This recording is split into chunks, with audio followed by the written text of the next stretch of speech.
Shalom saudara-saudara yang dikasihi Tuhan Yesus Kristus.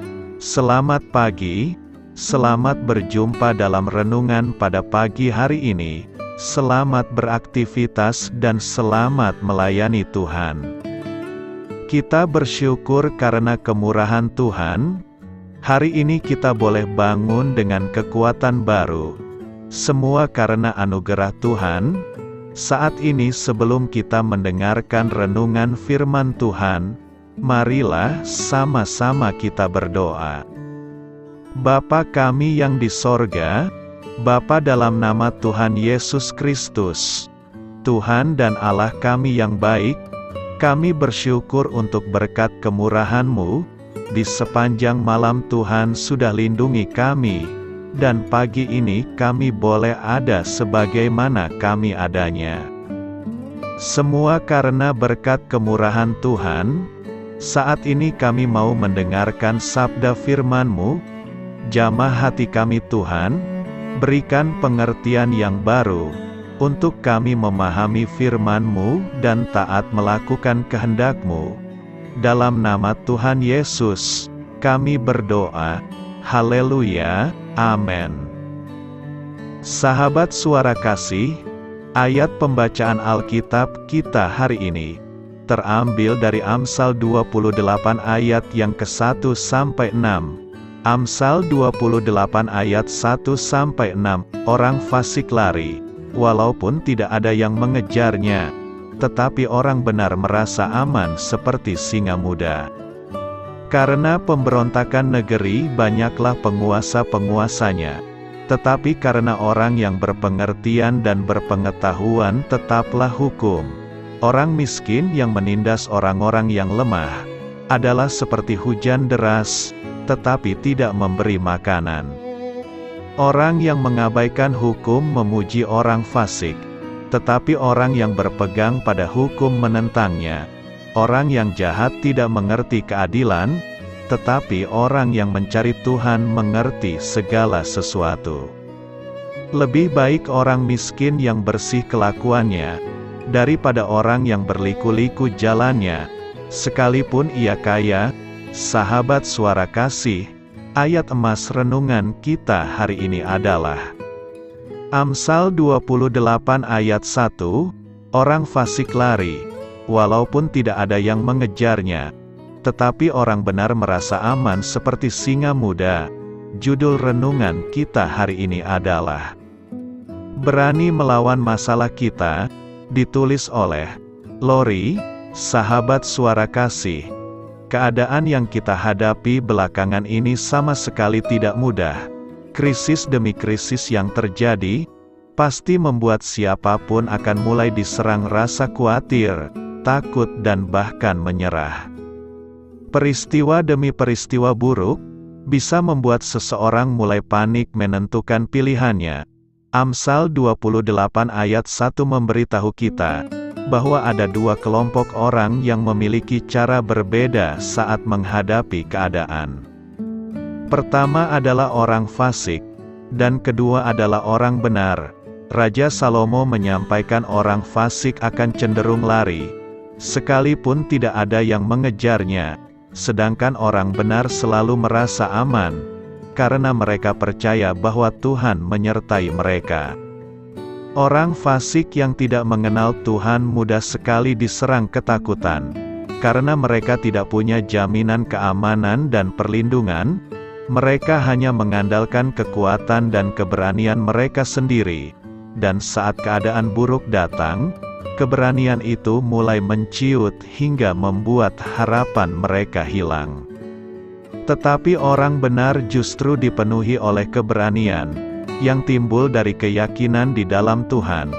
Bahkan di tengah keadaan buruk dan penderitaan, orang benar memilih tidak kehilangan sukacita dan damai sejahtera. Kenapa? Karena mereka tahu bahwa Tuhan memegang kendala atas segala sesuatu yang terjadi. Pola pikir orang fasik jauh berbeda dengan pola pikir orang benar. Orang fasik tidak percaya kalau Tuhan ambil kendali atas hidupnya, tetapi orang benar percaya dengan iman bahwa Tuhan tidak akan pernah meninggalkan mereka. Alasan satu-satunya dari perbedaan ini adalah karena hati nurani orang fasik sudah dirusak oleh dosa. Contohnya bisa kita lihat dari kejatuhan Adam dan Hawa. Hawa bertindak jahat karena percaya kepada ular, bukan Tuhan. Akibatnya di Kejadian 3 ayat 8, saat mereka mendengar suara jejak kaki Tuhan, mereka mulai ketakutan. Padahal Tuhan tidak menguntit atau mengejar mereka. Kenapa mereka menjadi takut? Padahal sebelumnya mereka bergaul akrab dengan Tuhan. Karena dosa membuat hati nurani mereka rusak. Pernahkah kamu merasa deg-degan setelah melakukan suatu kesalahan? Perasaan deg-degan itulah yang dirasakan Adam dan Hawa saat itu. Sementara orang benar tidak demikian. Mereka tidak takut, karena hati nuraninya bersih dari kejahatan ataupun dosa, seperti ditulis dalam Ibrani 10 ayat 22. Keberanian orang benar bahkan diibaratkan dengan singa muda, karena singa muda tidak pernah takut, sekalipun berhadapan dengan mangsa yang berukuran lebih besar, fokusnya hanya satu mangsa yang ada di depannya. Sahabat Suara Kasih, orang benar tidak menutupi atau menyembunyikan apapun, sehingga mereka bisa seberani singa. Jadi kalau kamu ingin menyebut dirimu sebagai orang benar, maka milikilah sifat berani mengakui kesalahan kemudian bertobat, sehingga kamu tidak lagi harus dihantui oleh dosa, ketakutan, dan intimidasi. Waktu kamu menerima Tuhan Yesus, maka genaplah Wahyu 5 ayat 5 yang berkata, sesungguhnya singa dari suku Yehuda, yaitu tunas Daud telah menang. Marilah kita renungkan, kamu harus berani dan tegas untuk menghadapi segala tantangan yang ada. Karena kamu adalah pemenang, Tuhan Yesus sudah memberikan kemenangannya kepada orang-orang benar, sehingga kamu lebih dari pemenang. Jadi jika kamu adalah orang benar, kamu pasti memiliki hati nurani yang benar, dan keberanian yang sekuat singa muda. Amin. Tuhan Yesus memberkati. Sahabat Suara Kasih, demikianlah renungan firman Tuhan pada pagi hari ini. Semoga menjadi berkat bagi hidup kita, dan sebelum kita memulai segala aktivitas kita di pagi hari ini, marilah kita berdoa.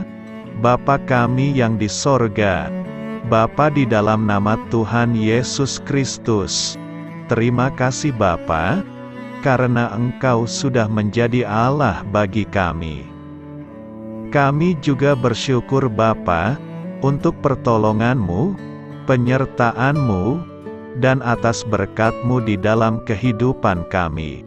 Kami berbahagia dan bersyukur Bapa, untuk kebaikan-Mu di pagi hari ini. Tak berkesudahan kasih setia-Mu, tak habis-habisnya rahmat-Mu, selalu baru setiap pagi, besar kesetiaan-Mu di dalam hidup kami. Terima kasih untuk firman-Mu. Pada pagi hari ini ya Bapa, kami mau belajar dan terus belajar tentang firman-Mu. Firman-Mu yang menguatkan dan meneguhkan iman percaya kami. Firman-Mu yang mengubahkan kehidupan kami. Kami mau berjalan bersama dengan Engkau, di sepanjang kehidupan kami Bapa, agar kami tidak tersesat di dalam dunia ini. Terima kasih Bapa, buat kesempatan dan nafas kehidupan yang masih Engkau berikan. Kami mau memakai kehidupan kami, untuk hormat dan kemuliaan nama-Mu. Segala pergumulan dan masalah hidup kami serahkan di dalam tangan-Mu. Engkau yang akan menyelesaikannya bagi hidup kami. Kami hanya berharap kepada-Mu, Bapa. Hamba berdoa untuk saudara-saudara kami, yang sudah mendengarkan renungan firman-Mu pada pagi hari ini, yang saat ini sedang mengalami sakit penyakit, pergumulan, masalah, kebutuhan ekonomi.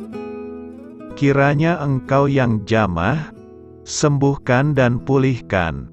Berkati juga perekonomian mereka, serta berikan jalan keluar di setiap pergumulan masalah yang mereka sedang hadapi. Dan ajarlah kami Bapa, untuk selalu berharap dan percaya sepenuhnya kepada Tuhan Yesus. Kiranya Engkau yang terus memberkati kehidupan kami, keluarga kami, dan sanak saudara kami, daerah tempat tinggal kami, bangsa dan negara kami, pemerintah-pemerintah kami, biarlah semuanya dalam perlindungan-Mu Bapa, dan jadilah sesuai dengan kehendak-Mu yang terbaik di dalam kehidupan kami. Dan pada pagi hari ini ya Bapa, kami mau berterima kasih buat perlindungan-Mu di sepanjang malam yang telah kami lewati. Pagi hari ini, kami akan memulai aktivitas kami sebagaimana mestinya. Kami yakin dan percaya, perlindungan-Mu tetap ada di dalam hidup kami, dan juga di sepanjang hari yang akan kami lewati ini. Terima kasih Bapa, inilah yang menjadi doa dan permohonan kami. Dalam nama Tuhan Yesus Kristus, kami berdoa, amin.